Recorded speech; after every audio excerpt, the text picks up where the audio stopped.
British காலத்துல கட்டப்பட்ட school. ரொம்ப ஒரு வயல் காட்டுல அந்த காலத்திலேயே இந்த மக்கள் விவசாய தொழிலாளர்கள் அவங்க பிள்ளைங்க எல்லாம் படிக்கணும்னு சொல்லி பிரிட்டிஷ்காரங்க கட்டியிருக்காங்க.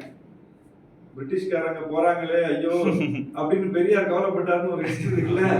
பிரிட்டிஷ்காரங்க எல்லாரும் படிக்கணும்னு வயக்காட்டுல வந்து ஸ்கூல் கட்டியிருக்காங்க. அந்த ஸ்கூலுக்கு 100 ஆண்டு இப்போ.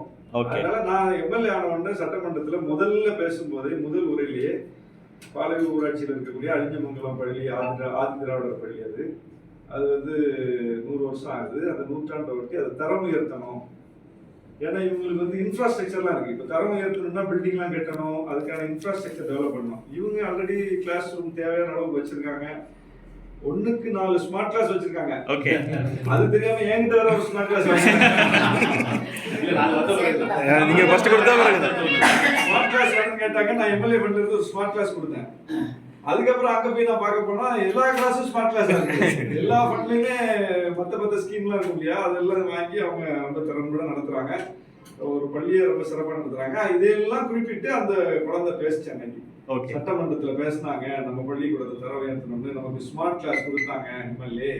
அப்புறம் வந்து நம்ம ஆண்டு விழால வந்து பங்கேற்றாங்க. இப்ப வந்து நூலகத்தை திறக்க வந்திருக்காங்க அப்படின்னு சொல்லிட்டு அதுக்கப்புறம் அங்க இருக்கிற பெற்றோர் ஆசிரியர்கள் சார்பில் ஒரு பேரண்ட்ஸ் வந்து பேசினாங்க. இந்த பள்ளிக்கூடத்துக்கு வர ரோடு ரொம்ப மோசமா இருக்கு, அதை நீங்க போட்டு தரணும். நான் சொன்னேன் இப்பதான் அந்த ரோடு ஏதோ நான் வந்தேன், என் வண்டியை கஷ்டப்பட்டு தான் வந்துச்சு. எம்எல்ஏ ஃபண்ட்ல இருந்து எல்லாத்தையும் செய்ய முடியாது இல்லையா. எம்எல்ஏ ஃபண்டு 3 கோடி ரூபா ஆண்டு கொடுக்குறாங்க. தொகுதி பூரா நான் வந்து அதை பார்த்து அலாட் பண்ணுவேன். அப்போ மற்ற நிதியில தான் மற்ற திட்டங்களை நம்ம நிறைவேற்ற முடியும்.